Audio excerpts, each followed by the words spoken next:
everybody. Today we have the very first President's Circle State of the College event in over a decade. And so we've got amazing business partners, industry, community, and our board here, and a big thank you to them, where we have what we're doing at the college as a destination for students.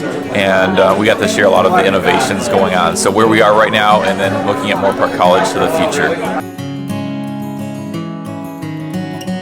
Hi everybody, good morning. Thank you so much for joining us this morning. My name is Julius Sokanu. I have the pleasure and the honor to serve as the president here at Moorpark College. We are so grateful for your presence, and I thank you so much for being here.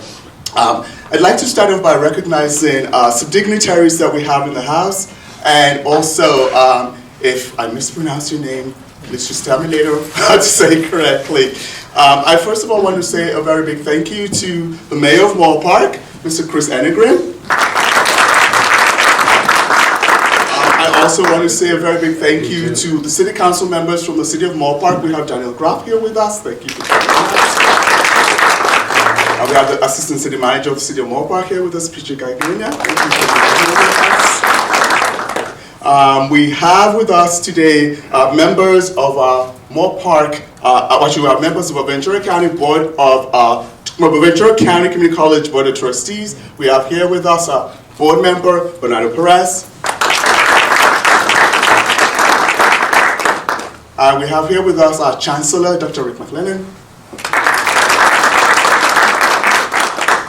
From Senator Stern's office, Madeline Curry. I don't see Jeanette here from Senator Ernest Summers. And I want to thank the members of the Moorpark College Foundation Board.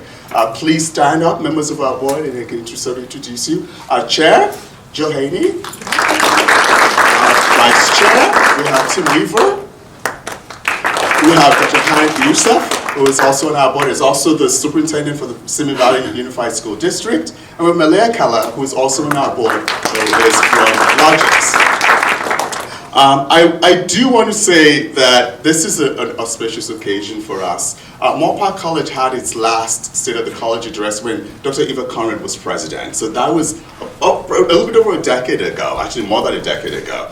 And so it is really an opportunity for us to welcome you back to Moorpark College. And it's incredibly an honor for me because we've had, as you all know, we've had 3 years of just incredible challenge.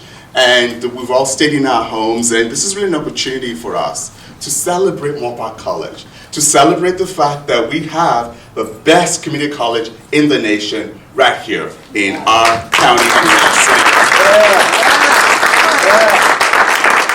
You know, the state of the college address is a reflection of who we are, what we're proud of, where we're going, and what we yearn to be. So this year has been a transition year for us. We've gone from pandemic to endemic, and still, you know what? The indicators of our students' success remain the same. Thank you to our faculty, thank you to our classified professionals, thank you to our administrators, and a special thank you to our students. They're resilient, they're focused, they're targeted in their effort, and whatever's thrown their way, they seem to have a way of overcoming those barriers. Thank you to our students.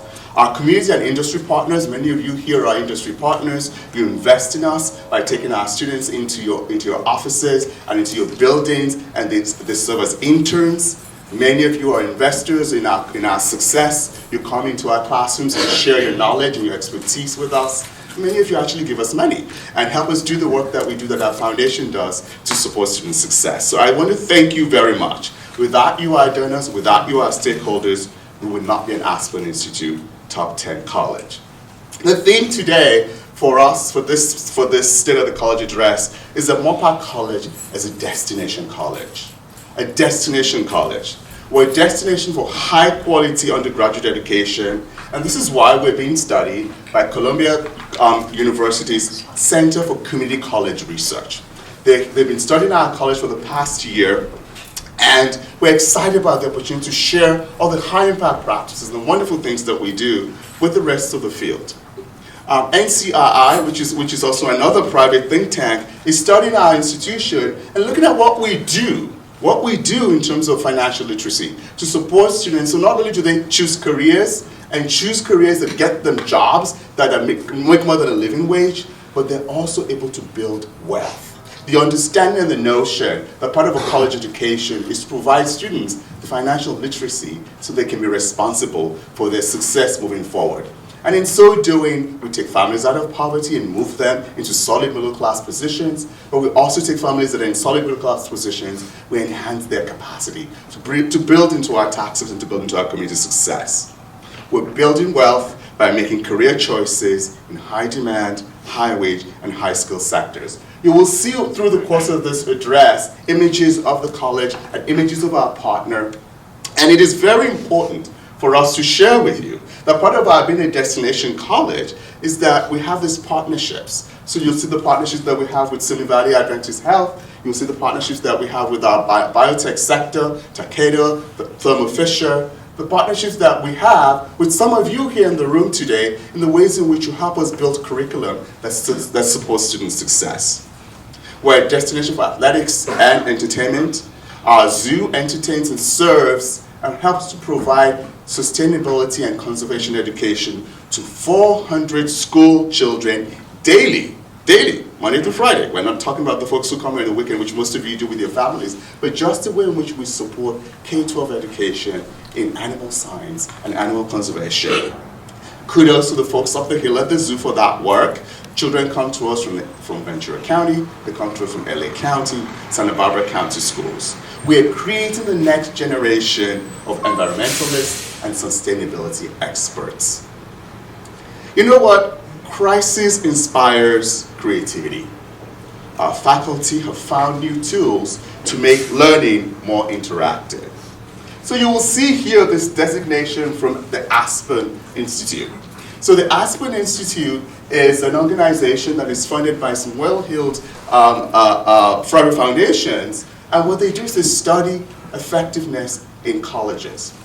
They identify out of the 1,200 community colleges in the nation, they identify the top 150, and from that top 150, they pick the top 25, then they pick the top 10, and come May of 2023, they will pick the top and the best community college in the nation. We have made it through the 150, wow. We've made it through the 25, and we're now in the top 10. Wow. You are a top 10 community college in your community. And why have we made it to the top 10? Here are their criteria. So for those of you who know Moorpark College, you probably know it's a check on all of this, right? Student learning, degree completion, workforce success, equitable outcomes, and creating a learning environment that supports student success. So we start with student learning. More of our students are placing in transfer level math and English. They're completing transfer level math and English. We know that if students come to the institution and they're not ready for college level math and English, that the chances of success are less. More and more of our students are doing that. We've retained more students of color, particularly Latinx students, Hispanic students.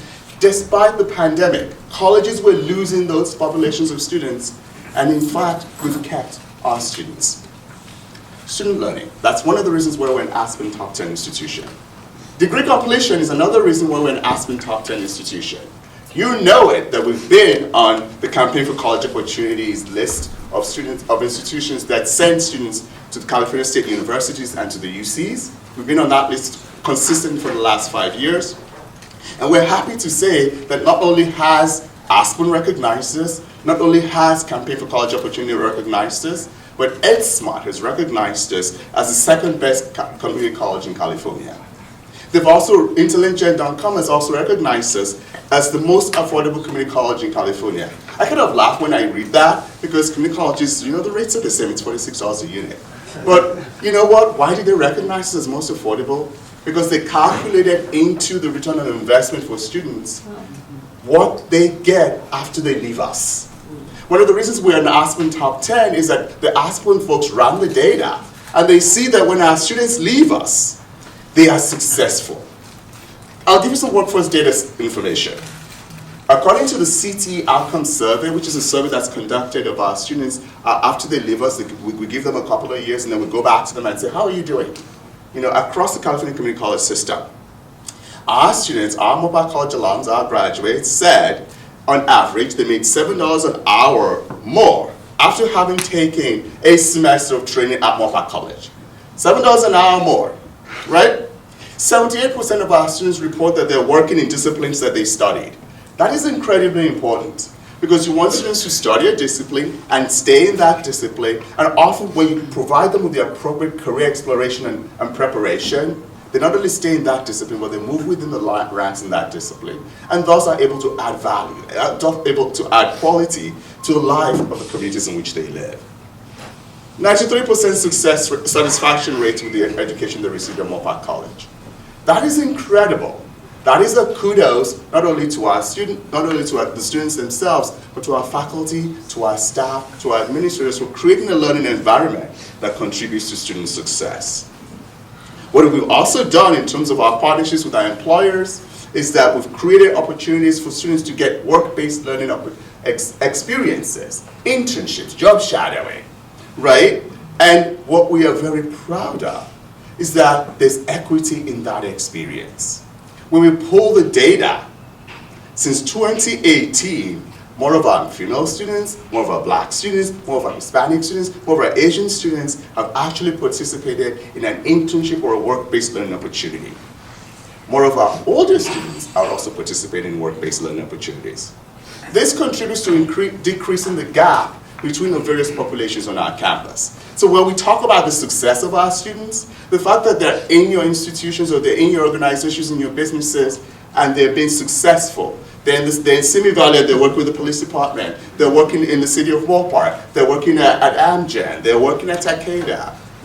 They're working with your industry so that they can get that hands-on experience that then facilitates success on a long-term basis. We're also doing this with our students with disabilities. So we're talking about equitable outcomes that support closing the gap. And I'm very proud of the fact that in our biotech program, in our CNSC program, we've closed the gap between our white students and our minority students, particularly our Hispanic and Latinx students. I'm very proud of the fact that as an institution, we've invested in professional development that prepares our faculty and our staff and our administrators for the kinds of students we're getting. Moorpark College traditionally had students between the ages of 18 and 24, and we're getting more older students. We're getting more students who stopped out over the course of their lives and they're coming back to school. Their needs are slightly different from the kids who are coming straight out of high school. And we're building a college that understands how to support the needs of adults who are coming back to school and are being successful in that experience. So, professional development for our faculty, we're meeting the needs of our students by providing them work-based learning opportunities. Whatever we do is needed, we do whatever we need to support our students and our community in fostering economic mobility. Through your generosity, we have partnered with the Ruben Castro Charities and Food Share, and we support not only our students who are hungry and who are in need of food, but we support folks who are in our community. 6,000 of them over the past year. That's a wonderful thing that we do through our Radio Central. We prepare our students for interviews by providing them with clothing, we provide them with mentorship, and we provide them with opportunities so that they don't come to class hungry. We are very grateful to our Moorpark College Foundation for having raised $200,000 to support scholarships this past year. That is the work that we do here at Moorpark College, and that is why we're in Aspen a top 10 institution. Community engagement is another reason why we're an Aspen top 10 institution. We're a destination college because we invite folks in. We invite our community members in to come talk about their experiences as students at our institution so that our students have role models for success. We invite our community partners in so that our institution not only supports students as they travel through the journey of being at our college, but that we connect them to partners at the university level. We connect them to partners in workforce. So that way, our college helps people build capacity, and we help build community capacity for success. We invest in lifelong learning by bringing thought leaders to the campus so that we have this lecture series that are vibrant, this cultural engagements that are incredibly vibrant and supporting. And some of you here may have come to our stargazing parties at the observatory. You may have come to Multicultural Day on campus. We add value to Moorpark, to Simi, to Thousand Oaks, to Oak Park. If I forget the city, it's not intentional.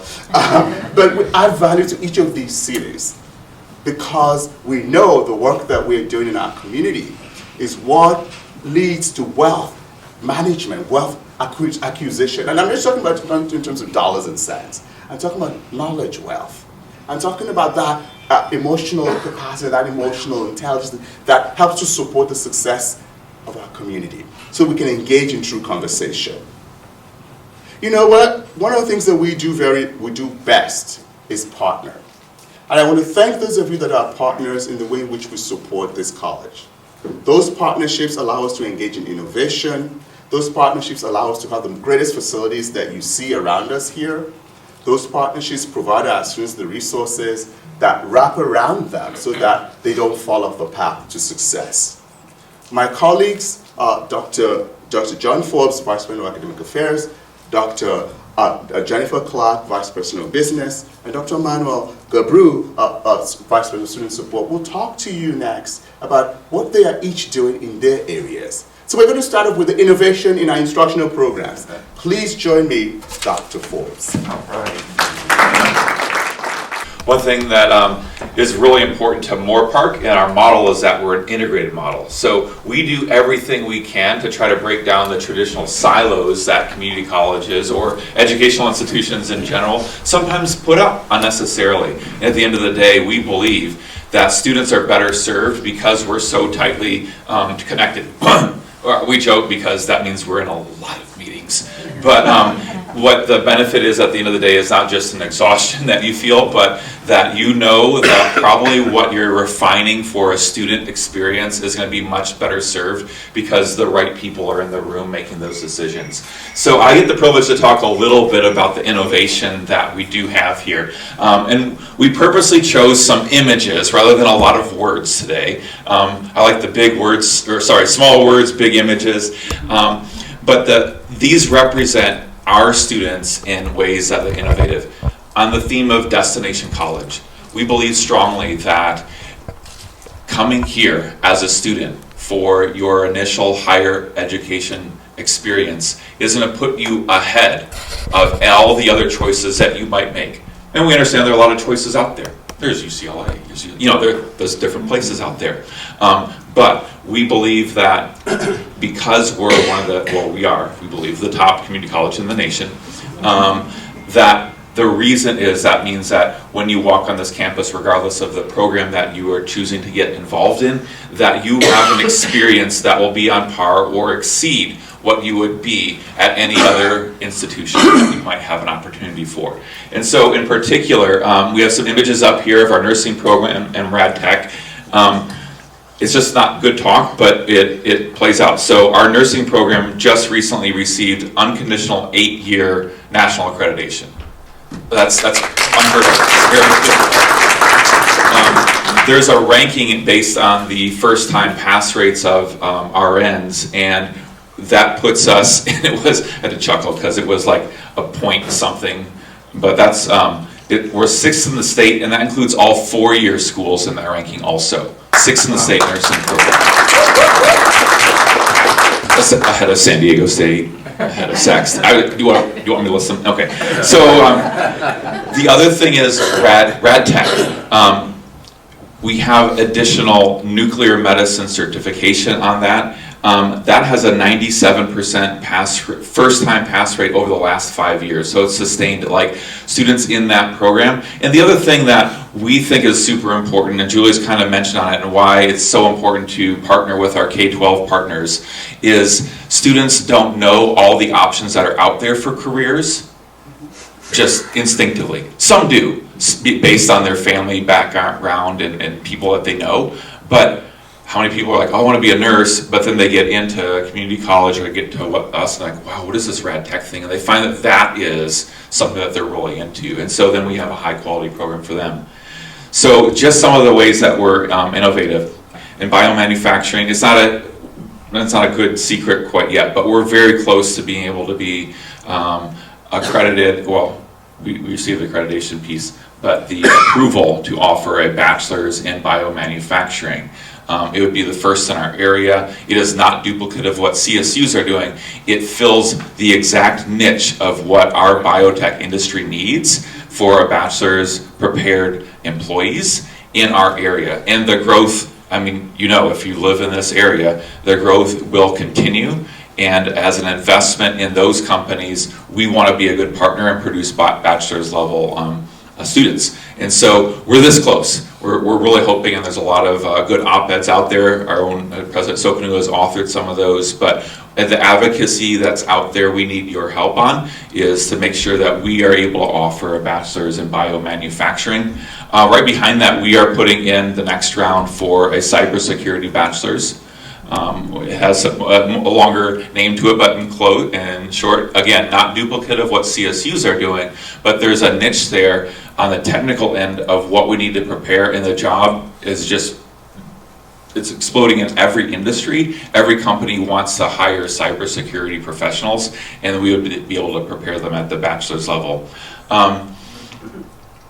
The zoo. So when I joined the team here, it was very fun because I got to tell people at my previous employment or previous family and friends, I get to go to a zoo every day, you know. And no, literally it's a zoo. Like, not just what I talked about from before when I worked at the high school. Like, literally, it's a zoo. So. But what that means for our students and how we're innovative in the experience that they have. So it's not just that they're learning about the animals and how we are contributing to a better earth and a better sustainability across the board, but those interactions that they have with our young people. Like, we're part of creating the next generation, and we're a big part of that. Our students are a big part of that. They move from across the nation to be a part of the EDM program, and we're very proud of that fact. So we're going to continue to push on the innovative. We're going to make sure that what programs we have, we are putting a lot of energy behind to make sure that they're high quality, hiring the best, retaining the best instructors, and putting the resources behind that. The foundation, this is an exciting morning, Julius, because the energy behind the funding behind some of that is going to come from a lot of different sources. And so with that, I'm going to turn it over to the next big part of our integrated model, Dr. Clark. Good morning, everybody. So I'm one of the vice presidents here. My area is business and administration. So I get to talk to you about today the two areas we're going to focus on is sustainability, and I have a couple of interesting stories to tell as I'm relating a few of the things that we like to brag about. I'm going to kind of approach this as a did you know kind of a thing about Moorpark College. So the first area I'm going to talk about is water use reduction. So before I get into some of the statistics that we're really, really proud to share, I want to relate a little story. When I was at another campus a few years ago, which I won't name, and then actually after that I went to the district office. So I've been in the district a number of years at other places. And I remember coming to Moorpark College a few years ago. And of course we live in California, right? We're always in a drought. It's all, you know, water reduction, it's always on our minds, it's always an issue. So when I came to Moorpark College for the first time, because we were having a district meeting here, I don't remember what it was, but I remember kind of being annoyed because we were supposed to be in a drought, and we were all in our homes privately, right, at the college where I was at. We were reducing our water usage in lots of ways, particularly on the grounds, right? And you could see the result of that, right? A lot of brown lawns, that sort of thing. And so I was kind of annoyed because I came to Moorpark and it was gorgeous. It didn't seem like anything was being done. So I wanted to just, I wanted to really mention that today because, and again, I'm going to share a statistic with you in a second, and what we do here to make it look this good and being outstanding and blowing past any requirement that's put on us by any local authority, the state, in terms of water reduction. We blow past what they ask us. But it's because of the systems that we have in place sophisticated hardware, software systems that do things like monitor soil moisture, the humidity in the air, the wind direction and temperature, all of those things. The system monitors all of these things, and we have an irrigation technician whose job it is to pay attention to those things 24/7. And so tiny adjustments are being made all over campus all of the time, in addition to what we've done over the last year. And I will say, so, you know, when I came to Moorpark College those few years ago, again, I thought that nothing was being done, or very little was being done, because no way could a campus look this good and really be reducing its water. Au contraire. That was not true at all. And I want to share that with you so that it's very easy for people to think that, but it's just not true. So what I do want to share with you is that, you know, in those days we had reduced by 20-25% a few years ago at that stage. But in the last 6 months, we've really cranked up, really with intensive, really labor-intensive practices that we ask all of our grounds people to do kind of manually to look at areas that are in particular need.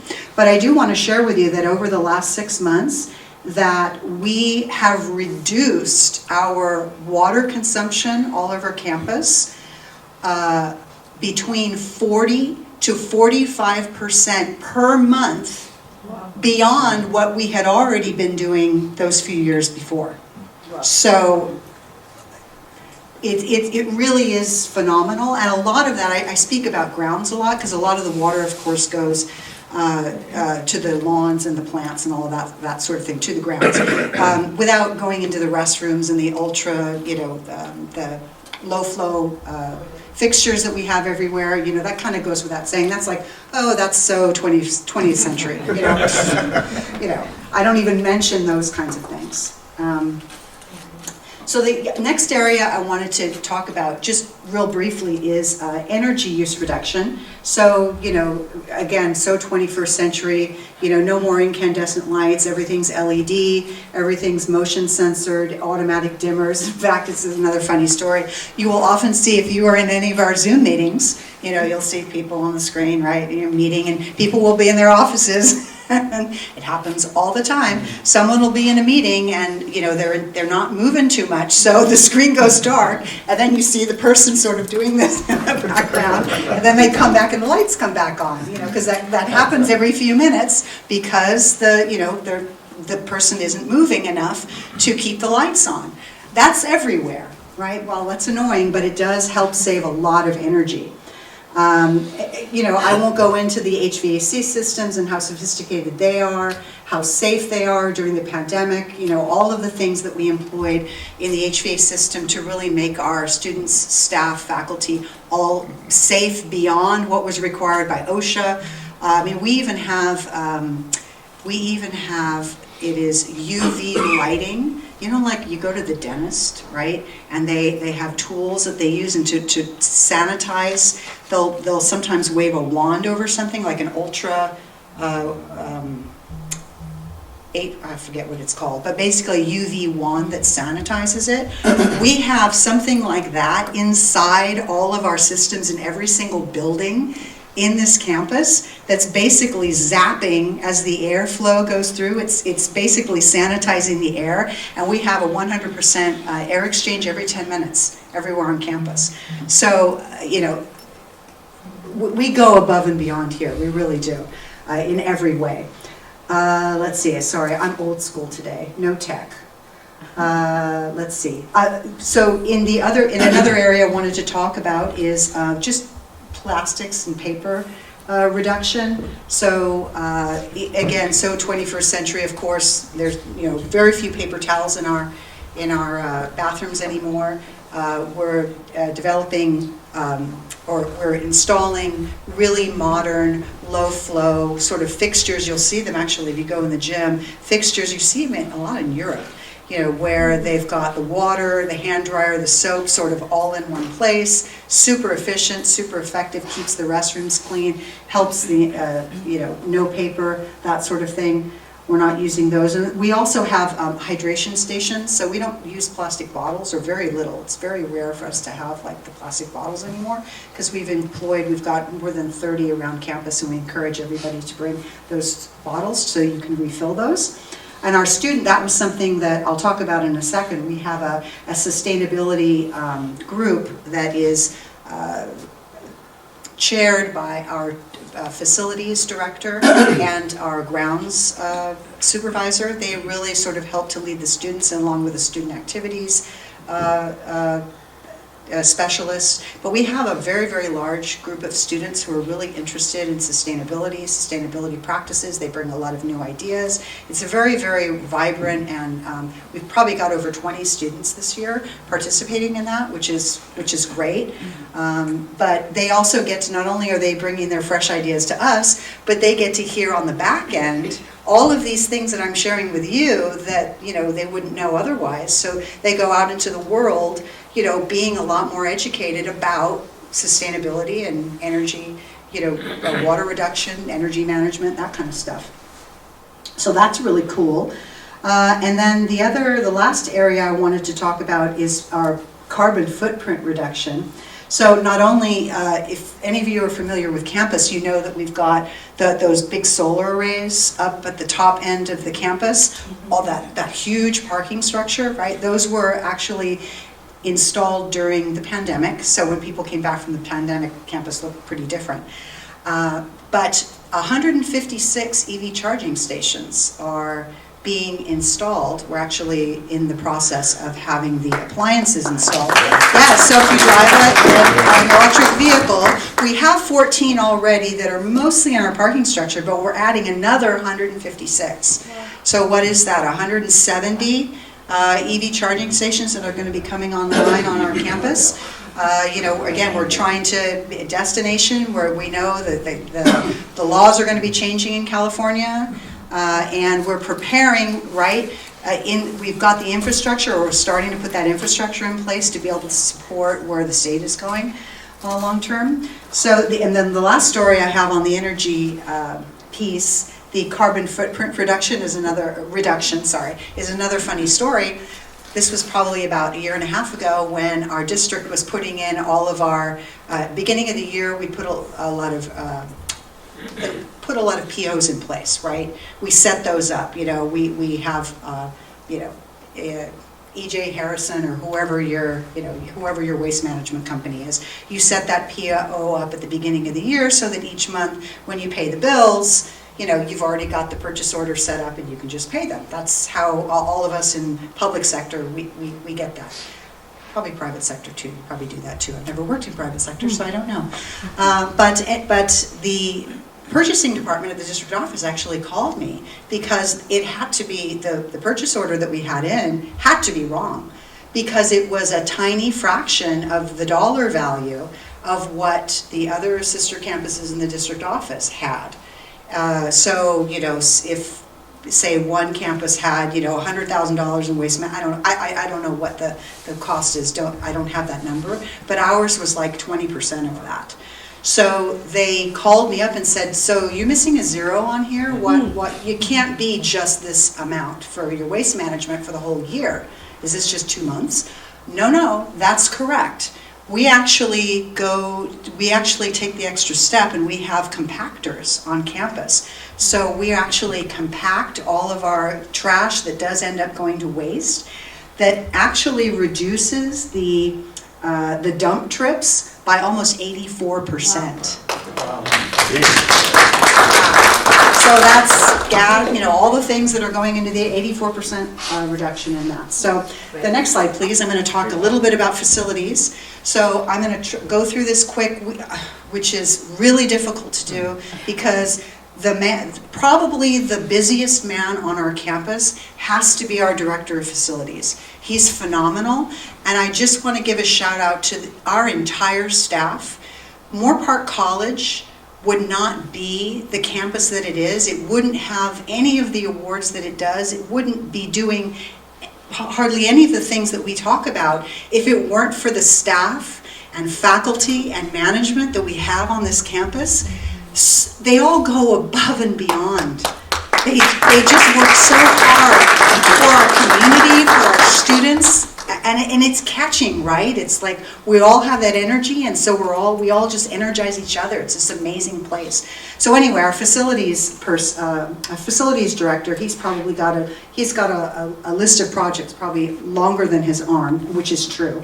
So in addition to what you can see going on in our zoo, we've got a new tiger habitat structure going in, which is super exciting.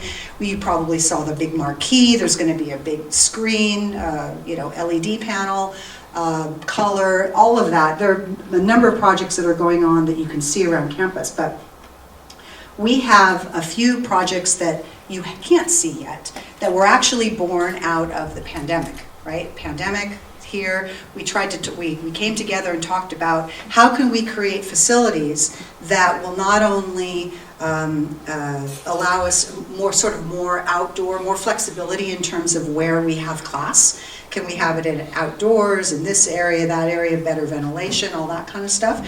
Well, our ideas started to coalesce because of the pandemic.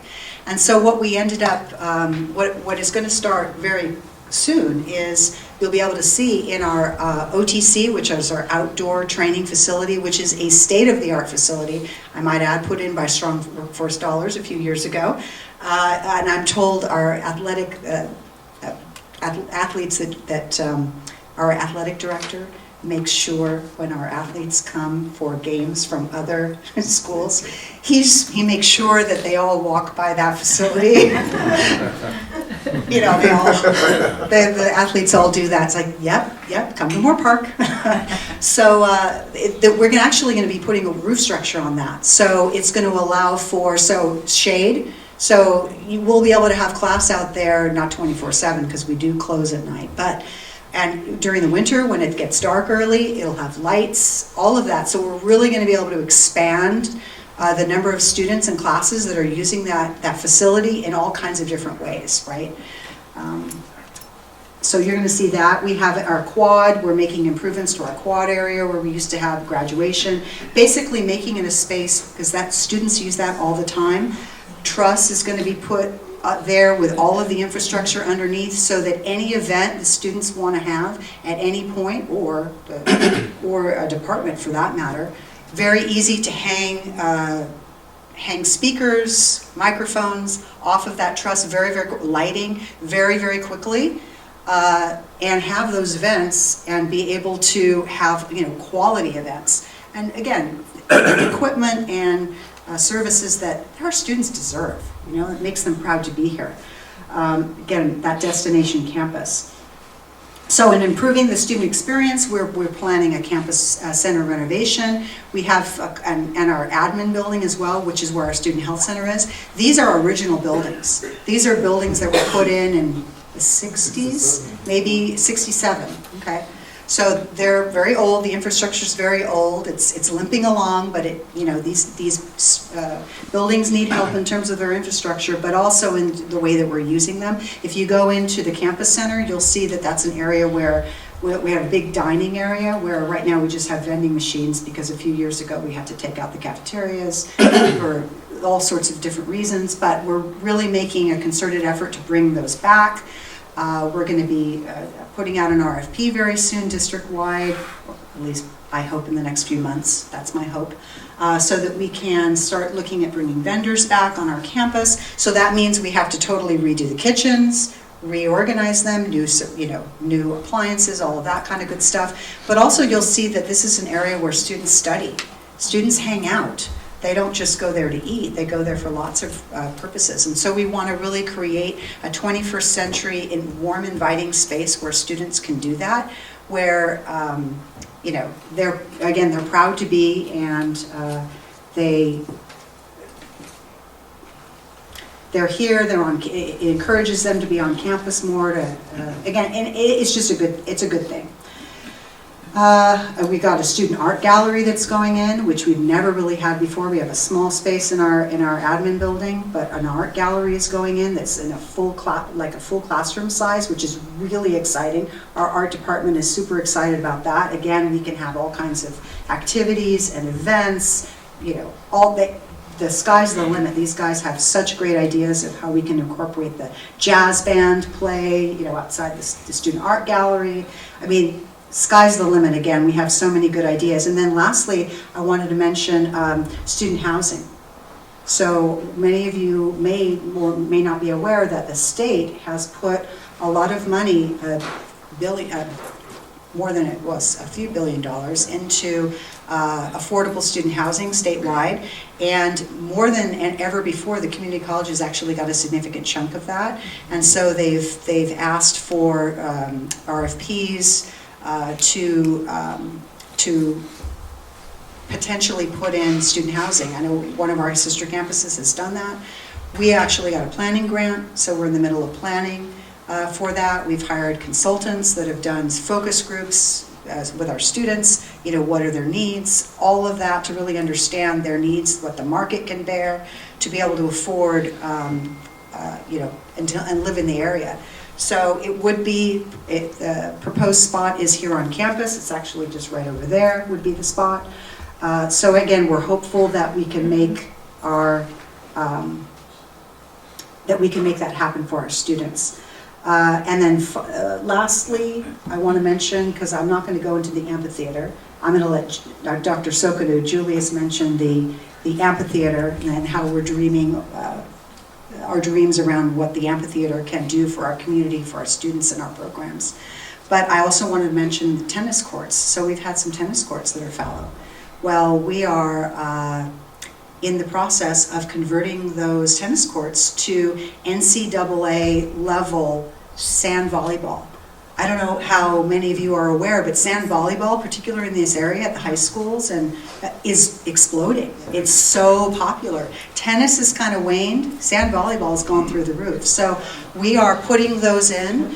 Again, NCAA, lighting, some stadium seats. It's going to be, again, another reason to come to Moorpark College.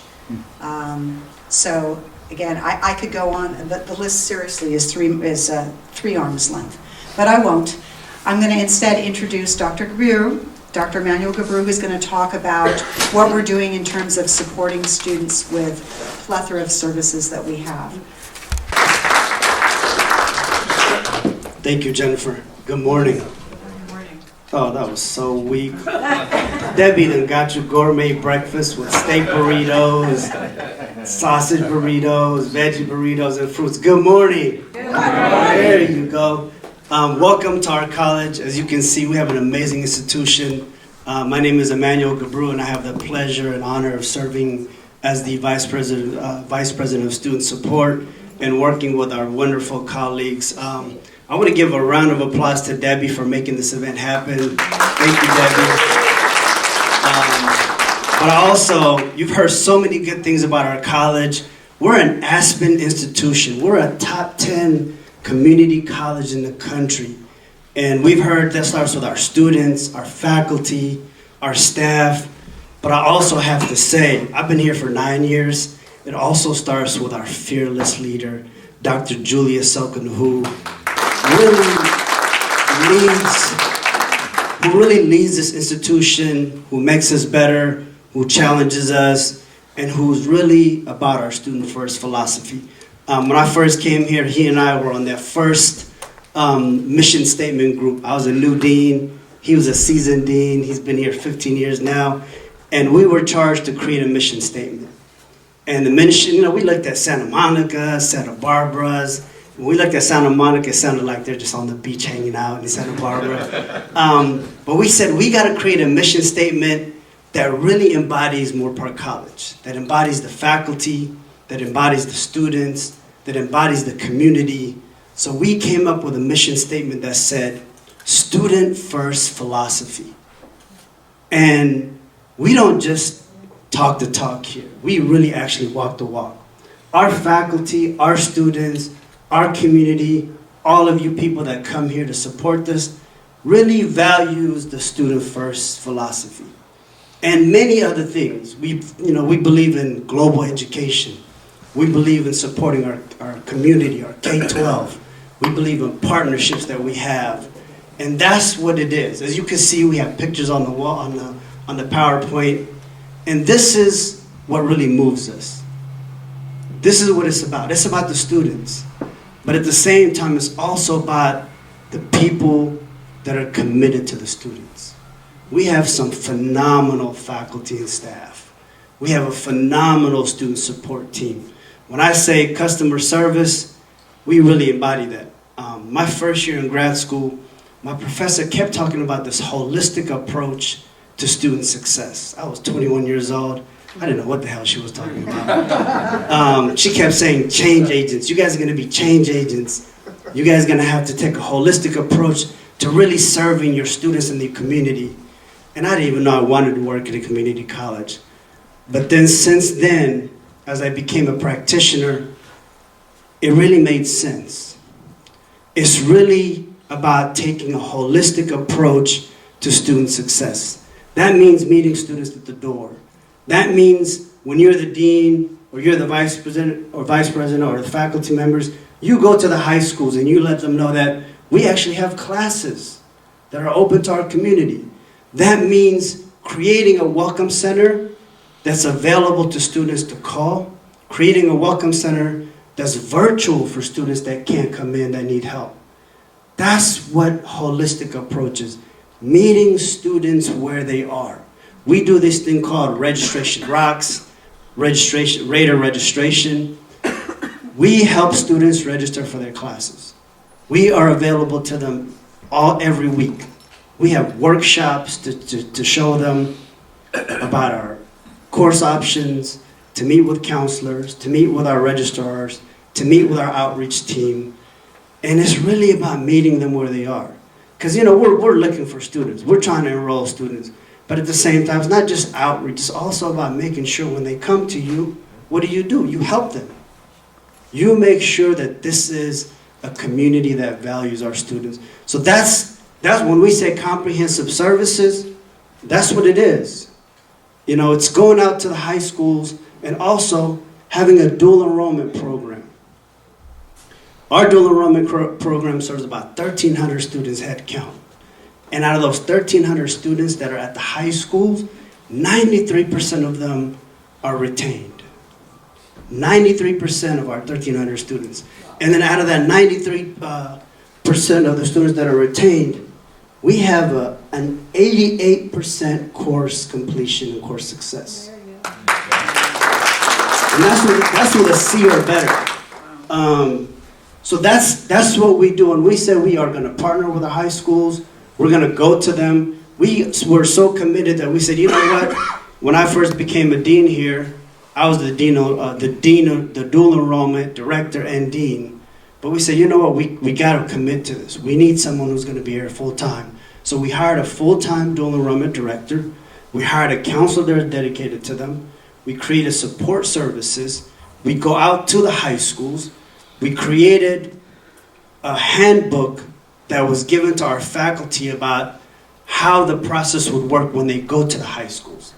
Because remember, we hire faculty to teach at the college level, but our faculty are so committed, they're willing to go to the high school.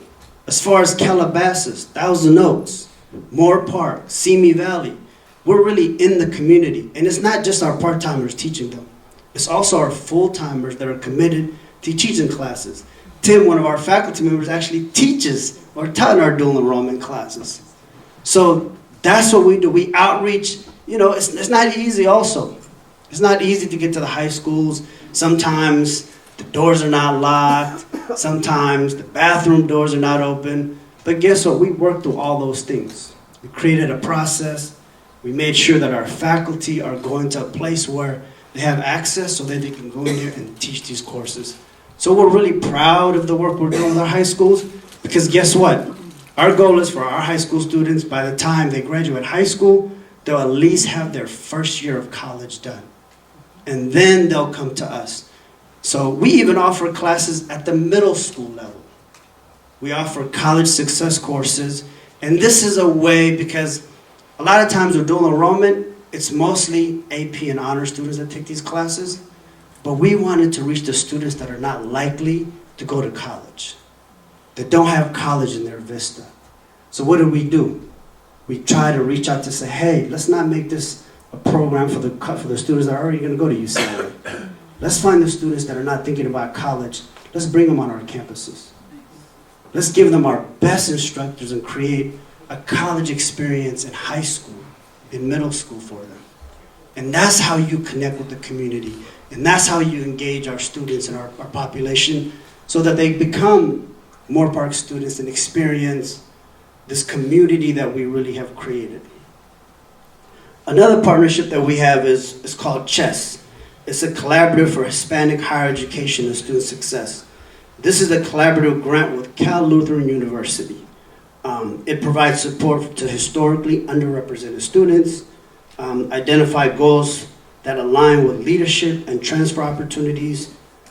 We also trained 40 faculty in culturally relevant pedagogy and culturally inclusive and responsive curricula with the faculty learning circle model. So what that means is we're very big on professional development. So when we talk about equity, social justice, we really mean it. Because we want our faculty to understand the population of students that are coming to us. When I first came here 9 years ago, we had about 24% of our students were Hispanic. Now we're at 40. The demographic is changing. The community is changing. So what do we want to do?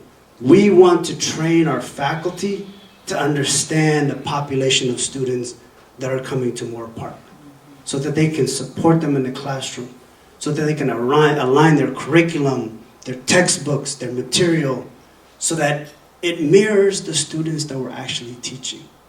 And it creates this sense of comfort and support that you're all welcome here. No matter what you look like, where you're from, what your gender, what your ethnicity is, we welcome you as a community.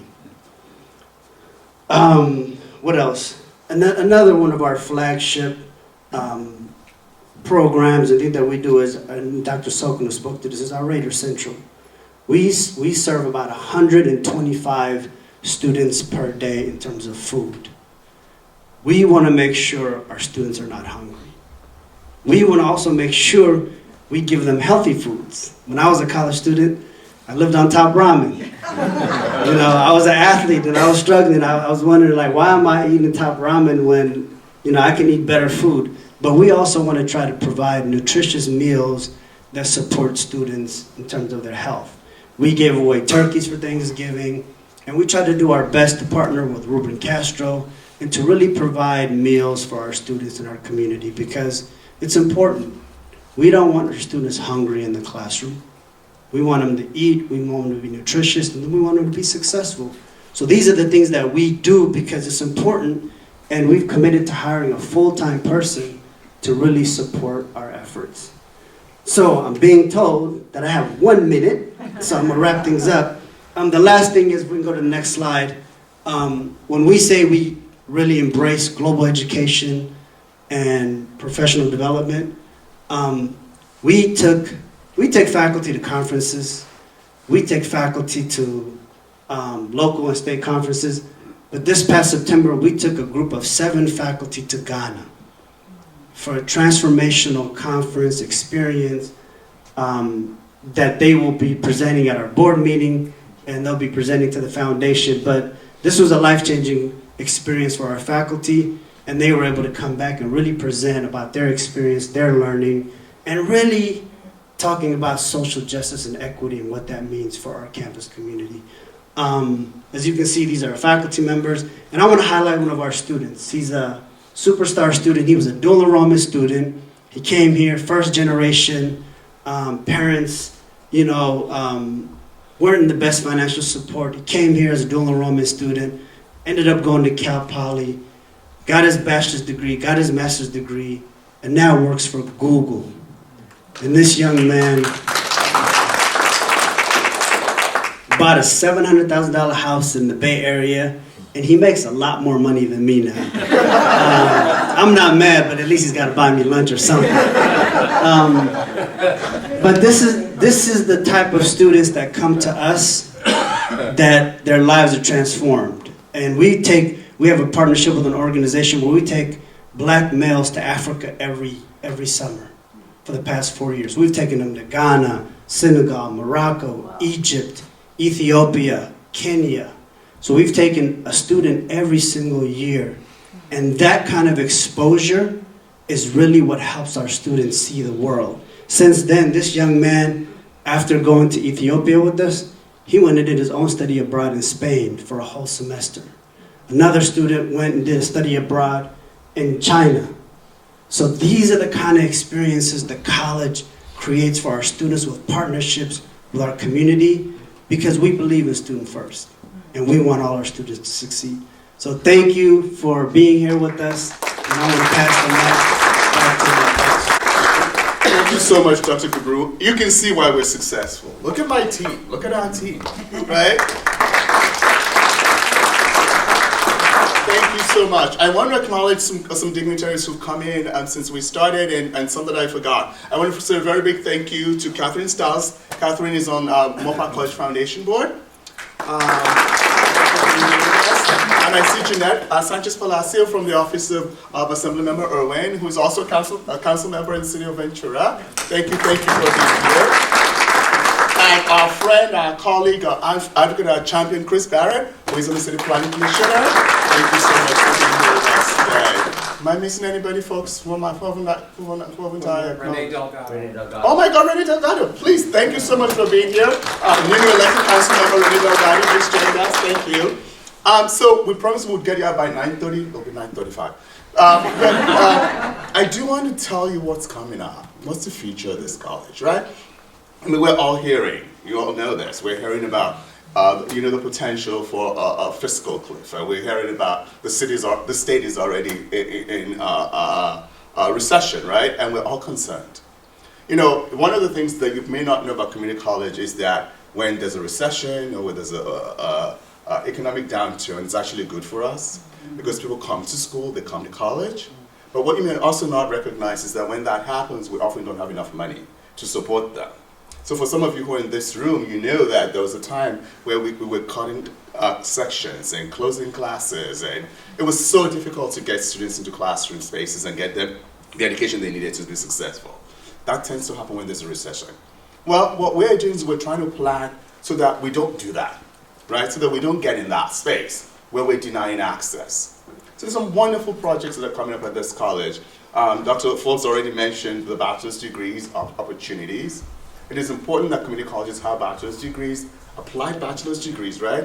It is important because they're a way of getting folks into the middle class. They're a way of providing for our service area and enriching the economy of our service area. Because folks like the biotech sector tell us they need those degrees, so they have folks who are on the production floor who know what they're doing. We're also investing in online degrees, right? So we have about 23 degrees that can actually be offered fully online. One of the great things that has come out of COVID is that those general education classes that we thought we couldn't deliver online, we're delivering them online. And so more students will have the opportunity to actually complete degrees online. The partnership with Simi Valley Adventist Health supports our athletic program, it supports our career center, it supports our nursing program. What else does it support? Health center. It supports our health center, thank you. And it's across the institution. We're trying to move away from donations that just support one program, looking at how we build an infrastructure, an ecosystem of support, so that when the hard time comes, we have those resources. We're doing a lot of work in terms of our outreach to alumni. I can bet you that if I ask how many of you came to Moorpark College or have a student that's at Moorpark College that came to Moorpark College, more than half of this room will raise their hands. Yay! Thank you to our alumni parents and to our current parents. Thank you, thank you, thank you. So what we need to do is to harness that energy, so that those folks can be connected and better connected to our institution. One of the things we've realized is that our forensics program, our athletics program, our theater arts program, our nursing program, our biotech program have incredible, film program have incredible alumni associations. They have incredible footprint online. We need to now tap into that so that we can grow and partner with those associations that are already in existence. So we can strengthen their connection to the institution, we can strengthen their giving to the institution, not just in terms of dollars and cents, but in terms of the way in which they support our students. Dollars and cents are also very important. So building those partnerships, very important. And one of the projects that we're excited about across campus is this whole idea that actually came out of crisis, came out of the pandemic. And it's a project of our amphitheater project. So behind me here, you will see these images of our amphitheater. You will also see that great lawn between the library and the gym. That great lawn, at the very bottom of that great lawn, this building that you see here will take that space. It will inhabit that space. It will provide in Ventura County, it will provide in eastern Ventura County, but it will serve the entire county, an outdoor amphitheater space that can seat up to 4,000 people. It will provide an amphitheater space with state-of-the-art technology. It will provide an amphitheater space where your grandchild, your son, your nephew, whomever's performance group can come and perform. It will provide an opportunity for us to partner with internationally renowned vendors of high quality entertainment, and they can bring that into our community. That is a game changer, folks. If we're talking about being part of the economic driver for the city of Moorpark, for the city of Simi Valley, for the communities around us, for Thousand Oaks, if they come here, if those vendors are coming here, they're bringing business to our community. If those vendors are coming here, they're exposing folks to all the resources that are available in our community. And it's not a bad thing. And on any given day, we have about 5,800 students on this campus. This site, even though we're planning about 2,500 stationary seats and then another 1,500 which could be lawn chairs or blankets or Adirondack chairs, or they could just stand, right? We're planning that, and that will not add more traffic to this community. I've heard that that's a concern, so I'm addressing it right here with you, our partners and our advocates. That will not add more traffic. We will be working with the city, we'll be working with private organizations that can help us manage the traffic flow. But we know that's not the case. But what it will add is similar facilities have added about $20 million to the ecosystem of the communities in which they serve. That's what we're looking to do. We see ourselves as a destination campus because we not only want to bring people here to study, we not only want to bring people here to engage in this civic opportunities that our culture provides, but we also want to bring them here to know that there is a place where it is safe for them and their families to enjoy high quality entertainment. That is a dream that we have for Moorpark College, and that is a dream that will kick off next week. Some of you have been invited to an informal sort of campaign cabinet that will help us raise money. It's a $40 million project. I know it started out as $8 million, then it's $9 million, and poor Jill, keeps saying it's going to be $40 million by somewhere down with this. It probably will be. But that will also include the money that we put into it so that we can sustain the facility for the first couple of years. So it's an endowment of sorts. Very thoughtful thinking that's gone into this. And we know we're doing this when we're all kind of concerned about the economy and where it's going. We know that. But what we do know is that this will help enrich our community. We know that for a fact. So these are some of the dreams that we have as the college as we move forward. We know you will be our partners in this. The work that we do in education, the work that we do in community college education, the work that we do in higher ed education, that work builds capacity. We are in the human development business. Nobody comes to this college with the understanding that they just come into college. Maybe some people do, but most people don't. They come with the intention in mind, with the goal in mind. And if they don't have it, we'll help them find it, right? And that goal often is about developing their full potential. Moorpark College and you, our partners, are helping to grow and develop the full potential of our community. I thank you so much for being here this morning. I appreciate your commitment to our college and to our community. And we can take some questions or answer some questions as you see fit. But I thank you once again for being here with us and celebrating Moorpark College. I hope this has been a success so that we can do it again sometime soon. But our goal is to keep in contact and community with our stakeholders. Many of you are members of our President's Circle. Thank you for your $1,000 donation to support this college. If you know other people who can do that, please bring them along with us. The foundation, our foundation is the most nascent foundation of the three in this college district. It has not always been the tradition to do that work of raising funds to support it. The monies that the folks in the President's Circle provide to us helps us run the foundation. It is a private 501c3. It is not part of the Ventura County Community College District, so it needs to support itself. And it will be the pass-through agency for this project, right? And my staff person, my one staff person is Debbie Clark. I mean, she's the foundation. I want to thank her. I want to thank our foundation board with Jill Haney as our chair. I want to thank our staff. Angela Yetri is here. I see Becca and Jason probably left to go to class. And I appreciate the work that we do.